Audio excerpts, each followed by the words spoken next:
All right, welcome to another episode of Winning with Beckwith. On this episode, we have Tom Fortune, who is the Director of Marketing at OVM Financial. He's going to bring a ton of knowledge to the table.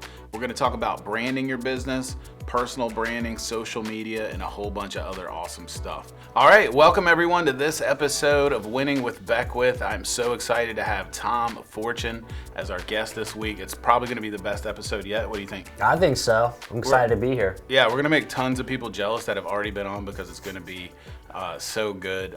But it is awesome to have you, Tom. Tom is the Director of Marketing here at OVM Financial for the last 6 years. That's right. I did a lot of research on Tom this morning, actually, LinkedIn, so hopefully it's all up to date. But prior to OVM, Tom has held various roles: project manager, director of the project manager, so you became the boss. That's right. Of your old job. That's good. Interactive media manager, web developer. So basically what I'm saying is he knows a lot of stuff about marketing. Really all aspects: marketing, branding, social media, etc. And to top it all off, he went to JMU.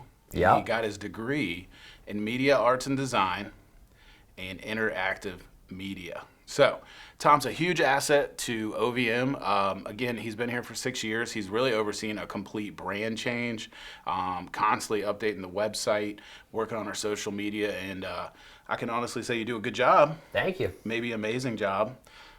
So welcome. Thank you for coming on. Before we get started into the nuts and bolts of branding and building your personal brand, give us a fun fact, maybe something that nobody knows about you. Oh, man. I can solve a Rubik's Cube. A Rubik's Cube, Yep, okay. in about wow. 2 minutes. All right, 2 minutes, not bad.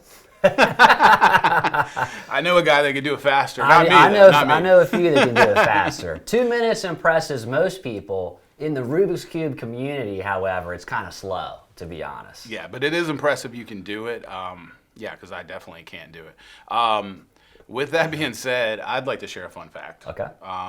Not many people know how cheap you are. I'm sorry to bring that up, but when I first met Tom, he really, I knew he was making good money, very successful guy. Yep.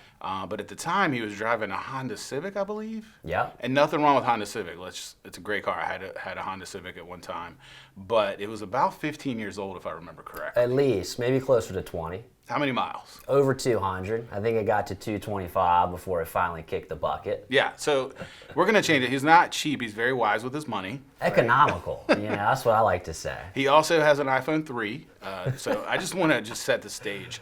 We really need to know who Tom is here. So, in addition to helping us at OVM with our web presence, social media, branding, etc., you and your team really have helped countless loan officers, real estate agents with their web presence, social media, branding. And so I believe that knowledge and the fact that you're super wise with money, right, can help out a ton of different business owners. Whether you're in real estate, again, you're a loan officer, a brand new business, originating loans. And so with that being said, that's why I have you on, because I think you can help out some of these people. So I'm excited to talk to you about some of that today. So since you do specialize in doing things for low cost, Yeah. I wanted to start there. So what are some ways like a small business owner or a real estate agent can start marketing and building their brand with no budget or a very low budget? Yeah, great question. So, and to start off, I think with the Honda Civic, right, and when you're looking at your marketing, there is a line in the sand. You have expenses in your business that are things that just have to be paid. Yeah. There's not really a return that I get from driving a nicer car. Yeah. The $200,000 Civic still gets me to work where I actually make money, right? When you look at your marketing, expenses in marketing really should be looked at as investments. Yeah. It's not just an expense, but it's money that you're going to spend or time you're going to spend, and you're actually going to get something back from it more than you put in, right? So, but the question is still valid, especially people that are early in their business. You never want to spend more than you need to on your marketing. Right, So, if you don't have any money, but you're starting out your business. yeah, 100%. And marketing, when we talk about it, people like to be able to touch marketing, see marketing. It's a very tangible thing in their mind, right? But marketing is also just a part of really who you are. Yeah. So like as the business owner or a sole proprietor just getting started, your personality is also essentially your business's personality or your business's brand. So if you haven't done anything tangible yet, that's fine. You're building a brand off of yourself, okay? And there's lots of free distribution available right now that wasn't available 10, 15 years ago. Social media being the biggest outlet. It costs no money to be present there. Yeah. You can certainly spend money to get additional eyeballs on your content, but you don't have to. There's a lot of ways you can build it organically just by adding value and producing interesting content that either helps your customers or in some way add something to somebody's life that they didn't have, prior to seeing that. Yeah, no, that's all great. And so you talked a little bit about creating your personal kind of brand and your personality with your marketing. So just specifically, give us some examples of what that would look like. Yeah, so when we think of a brand, what does that term even mean? Yeah. Right? It's kind of abstract, and really the best way to tie it back to something that people understand is a brand is just a personality of a company, right? So people, I know you like to use the analogy of in the construction trade. So, if I'm a builder and I just got started, I may not have a logo, I may not have a tagline, I may not have colors or anything like that, but I probably have a circle of people who know me as a builder and who understand what my capabilities are. And so without having done anything, who you are fundamentally in the service you provide is your brand, and that is already there before you even put effort into creating it. Yeah, so I'm going to stop you there because that's really good. So a lot of the loan officers that I coach and other business owners, we always say at the very beginning when you're starting your business, so you just got licensed as a loan officer, or you could be a real estate agent, the first thing you need to do is let the people that your people, the people's people, right? You got to let your people, your sphere of influence know what you do, right? So how do you do that? So you talked about social media, right? Sometimes it's just a simple post. Like, let me just post, hey guys, just got my electrician license, or hey, I just got my loan officer license and I'm starting to do loans now. You'd be surprised how much business you can just get by letting people know. If you see them at Thanksgiving, right?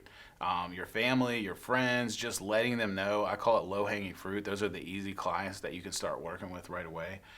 So I think that's a great point. It's just letting people know what you do. And so social media is usually the easiest way. Is there any other way you could think of? Yeah, I think to your point, even at the most basic level, anybody that's ever been in sales probably has heard the phrase, like, you have to ask for the sale. Yeah. Right? The sale just doesn't come to you. I actually have to say, hey, Matt, you're buying a house? I would love to help you. Do you want me to run some numbers for you? Yeah.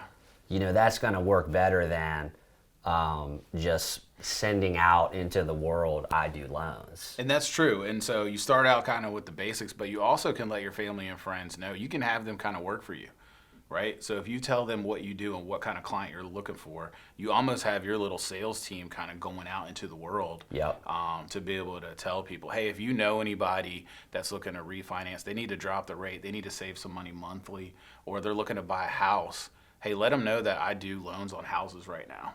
And so you kind of have to give people specifics on what you do and the type of client that you're looking for.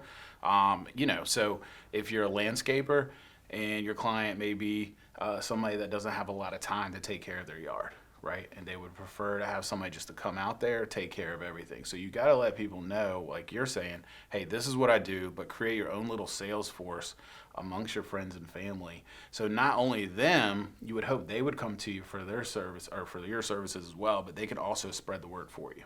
Yeah, 100%. So marketing kind of functions like the rings on a tree. There's kind of a center when the thing is born, and every year rings are kind of added to that. So when you're first starting out, your friends and your family are the ring that you have control over. So that's where you need to start.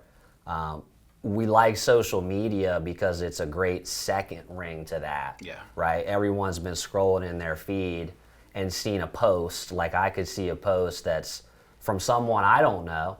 But if you've liked that post and you've commented on that post and you and I are friends on that network, I may see it and it's going to say, hey, Matt liked that, or Matt commented on that. So it's almost an immediate vote of confidence for me, and a soft introduction for me to whoever that person or service provider is that you were already engaging with on there. So it's a very natural platform to kind of go second tier in your sphere of influence. Yep. Everyone you're connected to is probably connected to that many people as well that you haven't even cracked into yet. For sure. Yeah, that's so good. And so again, we're talking about how to do things when you have low budget, right? Or you have no budget when you first get into a business or you're starting a new business. And we'll talk about what to do when you have money here shortly. But one thing, I know there's a couple free ways to establish your presence online. And so one of the biggest things for me when I'm looking for a business, even if it's recommended to me, the first thing I'm doing is I'm looking online. Do they have a presence online? Yeah. And so what are some free ways people can establish themselves online just so they can be found? Yeah, the first one that I think of is put your business on Google. Yeah. Okay, it is free to do that. Google has business directory listings. It's how they get information for the map tool when you're looking for stuff that's near you. All of that information at some point was put in by either the business owner or whoever's managing their online presence. Costs no money to do that. Probably takes 10 minutes to create your profile. So it's not hard. It's not hard. It's not hard. Because I think some people that that's not what you do. So you're not a web guy. You're not online. Right. Like you're good at your trade. Like you're a good doctor, right? But you're intimidated by going online and setting up these things. And just from personal experience, I'm not good with that either. But it's super easy to do. You can go on there, create your, what's it called, Google Map? I think it's Google My Business. They've Google My changed it a Business, few times, but yeah. Yeah, so you want people to be able to find you online, especially for a new business, and it's free to do that, right? It doesn't cost money to do 100% free, and you can do the same. Of course, Google's going to be the big one, but you can do the same with Bing, and you can do the same on other similar directory-style platforms like your Yelps and things like that, depending on what kind of business you're in. Yep, so get it all out there. I think that's good. And so for somebody that's just getting started in their business, we talked about social media. What platforms do you recommend that they set up a page on immediately? Yeah, so it can vary a little bit based on what your industry is, but I think right now Facebook is the most common denominator platform for people serving a wide range of age groups. Yep. Okay. The younger your target audience becomes, the more likely you as a business owner are going to want to get familiar with a platform that you are totally unfamiliar with, right? Like TikTok right now. Wow, TikTok. I didn't even have that in my notes. I forgot. That was the new. Yeah, but I mean, if you're under the age of 20 right now, TikTok is where you spend your time. It's where you get your information, you know. So in our business at OVM, we're not, those people aren't home buyers yet, but they will be eventually, and so it's on our radar. But if we were, an apparel brand that sold to teenagers, you've got to look around and take an honest assessment of where does your target audience spend time, right? Both in their lives as well as online. And you look there, and wherever they are is where you need to be. I totally agree. I was just thinking as you were saying that, we should probably get Colin on that. We probably should. Colin's somebody that works for Tom, great guy. And I'm pretty sure he already has a TikTok account. I think he does.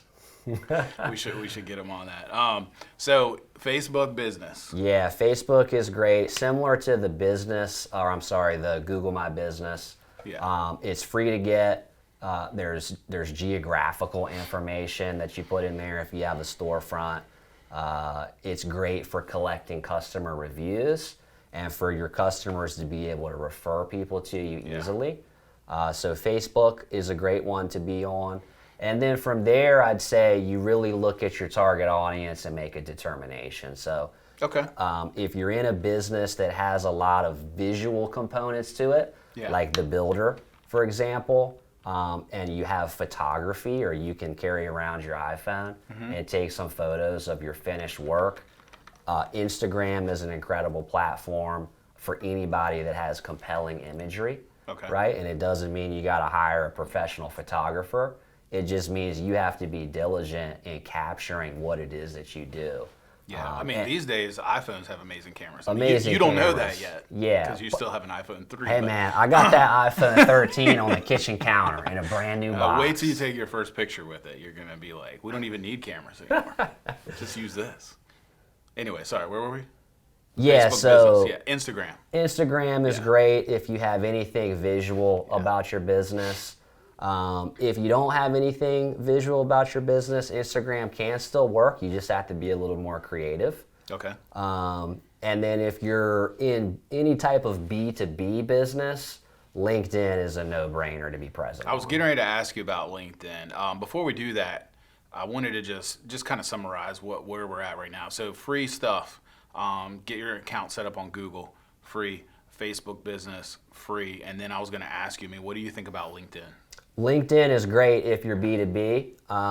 If you're B2C, LinkedIn can still be good. Oh, for those of us that don't know the fancy marketing terminologies, B2B. Yeah, business to business sales, right? You're selling to other business people. B2C, direct consumer, right? Yep, business to consumer. So it just goes back to who's your target audience and where do they spend time? Yeah. If your target audience is business people do spend time on LinkedIn. Yeah. If your target is non-business people or just kind of bigger than that, maybe it includes them, but maybe it's not a requirement. There are regular people on LinkedIn as well looking for jobs or networking or whatever. So it's really, there's no negative to being present there whatsoever. Now, how much time you invest in it comes down to how much of your audience is there and how much potential you feel like there is. But being present on there costs nothing, doesn't require a lot of time, and is a great way to just expand your digital footprint. For sure. So LinkedIn, another free way to do it. Again, it doesn't cost any money. There's a couple other social medias here. I feel like there's so many social medias these days. There are. How do you feel about Twitter? Yeah, so Twitter is kind of the front lines of the internet. It's probably the most raw in terms of the behavior that happens there. Yeah. And so, but it can be very powerful. I mean, there's an enormous amount of users on Twitter. So if I'm starting a new business, how critical is it that I'm on Twitter? I don't think it's critical. Okay. And here's why. I think Twitter is more of a conversation platform. Facebook and Instagram, there's more meat to the post, in my opinion, right?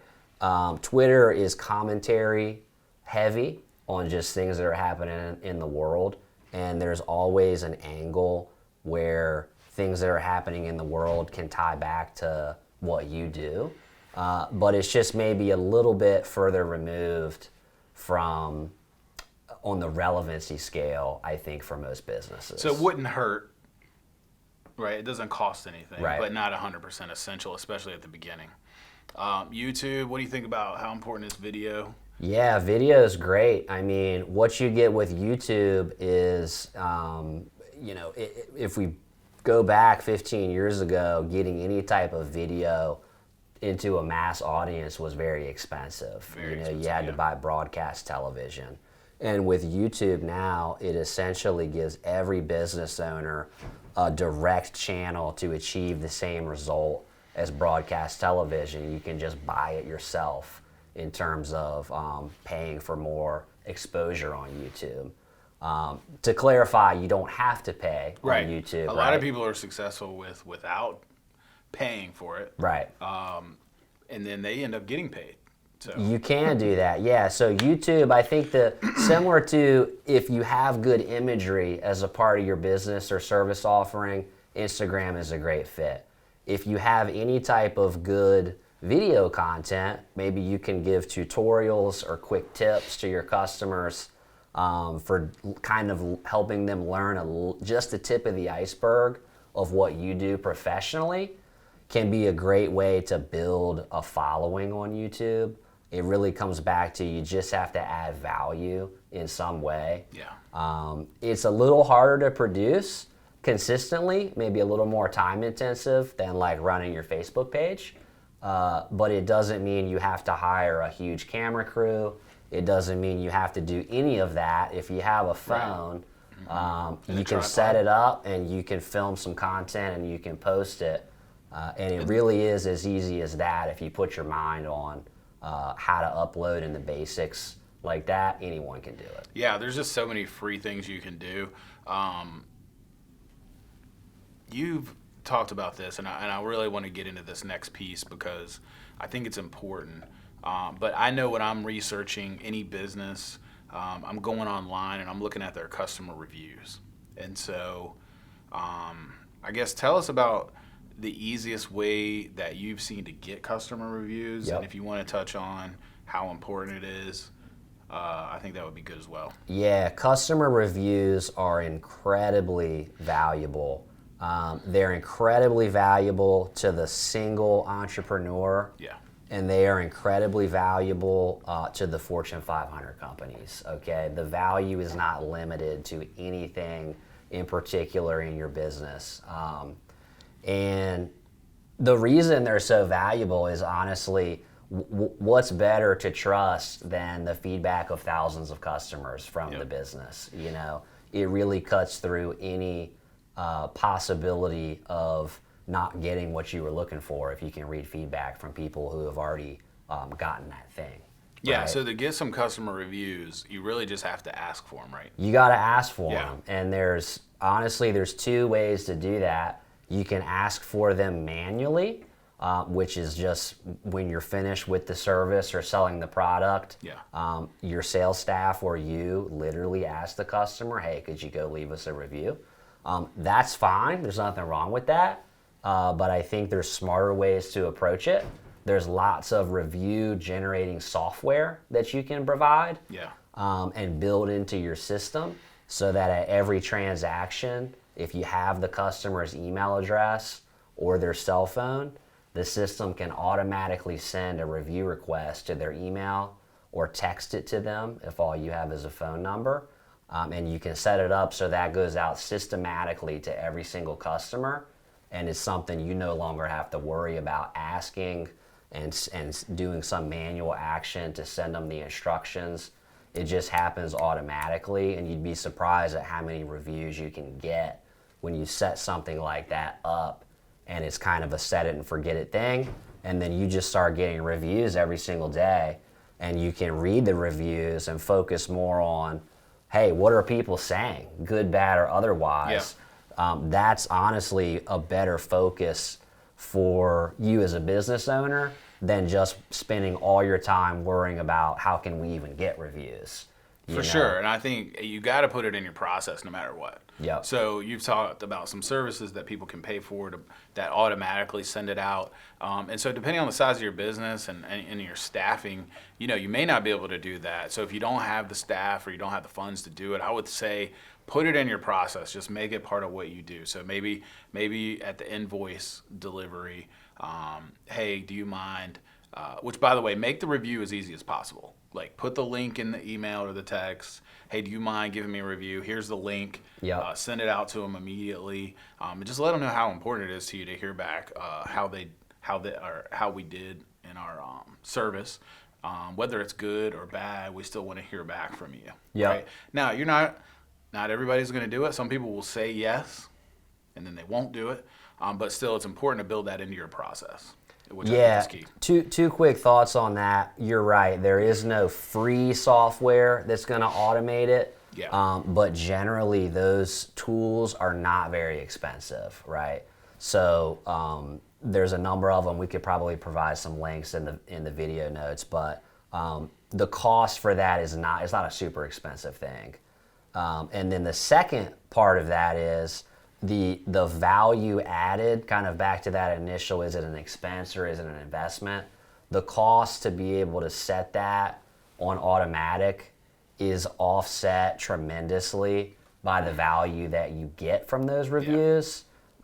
Great point. One of the things that great reviews gets you is Google and other search engines can see the reviews that are online, right? Yep. So Google has a review system, people can review you there. Facebook has a review system, people can review you there. So another pro tip when you set that software up, or if you haven't and you're asking for it manually, give the customer 1 to 3 options for places they can leave you a review. I love how you just called that a pro tip. Pro tip. So that's a pro tip right there. Give them 1 to 3 options where they can put the review. That's great information. Yeah, you have to be a registered user on most sites to leave a review. So like on Google, you have to have a Gmail address, and it makes it a lot easier. On Facebook, you have to be a Facebook user. Yeah. And not every customer will be a user on the platforms that matter to you. Yeah, that's such a good point.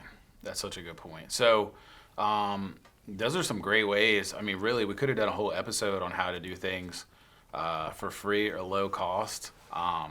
But at the beginning, I promised the audience, I don't want to let you guys down, that we would touch on some things once you start growing and once you actually have a little bit of money to invest in your marketing. Mm-hmm. And so, what's a better bang for people's buck? Billboards or Google AdWords? I'm just kidding. What are some ways that people can drive business to their webpage? I know the billboard's not necessarily a good idea to drive people to your webpage. I'm not saying it's a bad thing. Right. But I wanted to get more into like Google AdWords and how does all that work really? And then what's the best way to get started if you're new to that? Yeah, so with the specific goal of driving people to your webpage, there is no better place to be than to be present in Google when people are looking for what you do, right? All of the, original types of marketing are interruptive, right? TV, radio, even billboards are getting put in front of you when you're busy doing something else, right?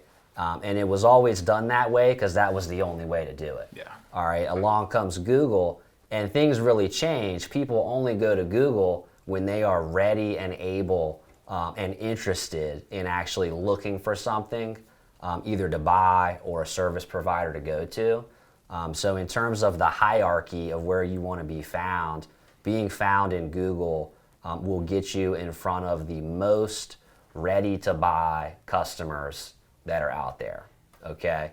So people could find you on Google either through organic search results, or you can pay to show up. When you're on Google and you see the word ad, those are the people that paid for it. If they don't show that, that's more of an organic search, which can be good too. Yep. So I guess break down the difference. I didn't really think about that till now. Yeah, so there's a big difference.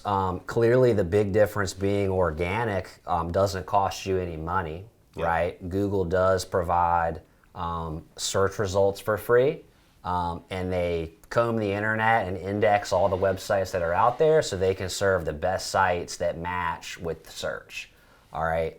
So in that formula, you have to be one of the best sites in order to match at the top of the search.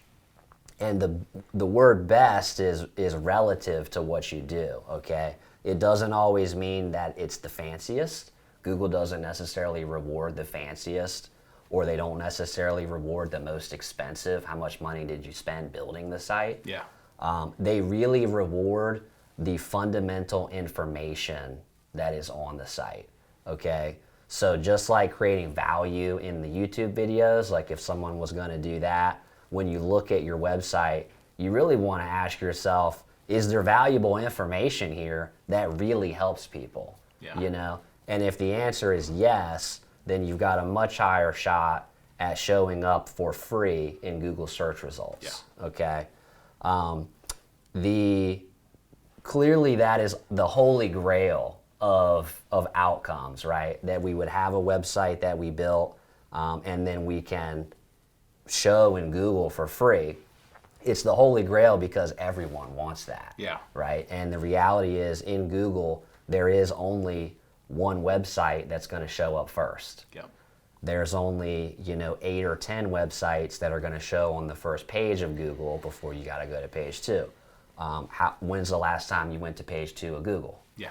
Never. Probably not. Okay. Yeah. So Yeah. the reality is it's very, very competitive to rank there. So that transitions to, okay, can I use Google AdWords, which is the pay-to-play version of Google, where you can set up an account, you give them some basic information on what you do, what kind of keywords you might want to show up for, and then you let it run, and every time your ad shows, or what appears to be your website just showing at the top of search, you pay every time someone clicks on that and goes to your site. So it's a pay-to-play model. Yeah, so if you've never done that before, how hard is it to get in there and kind of play with it? And I'm assuming you would want to start with kind of a small budget, kind of test it out, see what works, what doesn't work. Yeah, 100%. So the AdWords Dashboard is, you don't have to be an IT specialist, you don't have to be a marketing specialist, but it is, like anything, there is a learning curve. Google provides a vast amount of educational material on everything from the basics of just setting your account up and kind of doing a good solid 1.0 version of the account. Yeah. And then you can really dig in as deep as you're interested in going, if you want to. Okay. So really the answer is it's not hard. You just have to commit to doing it and looking into it. Or you have to commit to finding someone who's already done it, maybe a marketing person or something like that. Yeah, so and there's have a them lot of come in and help you with it. Yeah, there's a lot of companies out there that'll help you, especially if you already got a good revenue stream. I highly recommend delegating that out. However, if you don't have a huge revenue stream and you want to start dipping your toes in it, it's pretty easy from what Tom tells me. I've never been in there, but it's pretty easy. And so, we kind of skipped ahead on the webpage piece.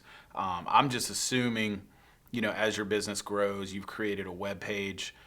Because again, you want people to be able to find you, and I kind of, when I think about marketing, I kind of go back to the old yellow pages. Yeah. So, a lot of, the younger generation doesn't remember, but you'd get the giant phone book yellow pages delivered to your door every few months or whatever. It would be updated, and so whatever was in there. So if you were looking for, a contractor, you just kind of flip to the contractor section, and you would go in there. And so typically there was a free listing, right? Yep. And then there was also the paid listings where you could buy space as a contractor. Yep. And so I just wanted to bring that up as an analogy just to kind of compare. So with Google, you need to get your free listing, right, which is what we talked about earlier. And then when you're ready to be found a little bit more and you want to spend some money, then you go with that paid advertising piece, which will then help you drive the business a little bit more on on Google, right? Facebook too. Yep. You can do paid ads in Facebook, but we don't have time to talk about that today. But actually, let's back up. Let's talk about that because I think it's important, especially because of the cost piece. Sure. Facebook advertising is probably one of the least expensive advertising you can do. You do have to have it through a Facebook business page. Mm-hmm. But just real quick, just a couple quick keys on the Facebook stuff with the paid advertising. Yeah, so the paid advertising thing, I think the first thing you need to understand as a business owner running a business page on Facebook, Facebook is a for-profit entity. Okay, they make all of their revenue from advertisers, and so there is a limit to how far the free Facebook page it can take you, right? So in the Facebook algorithm, as a business person publishing content, if I have 1,000 people that follow my business page, every time I post, maybe 2% of those people are going to see that post for free. 98% of the people, even who follow my business, are probably not going to see that in their feed, right? And the reason is twofold. A, Facebook likes to keep the feed dedicated to your friends, family, etc. Or B, they're willing to let more businesses in as a part of their paid advertising platform. Yeah. So it'd be wise to spend a little money there. It would be wise, yeah. To publish organically alone on Facebook, you will reach your you'll reach the potential of that very early on in your journey. You'll simply be capped because of the algorithm. Yeah. So it is early on a good idea to get comfortable with the paid side.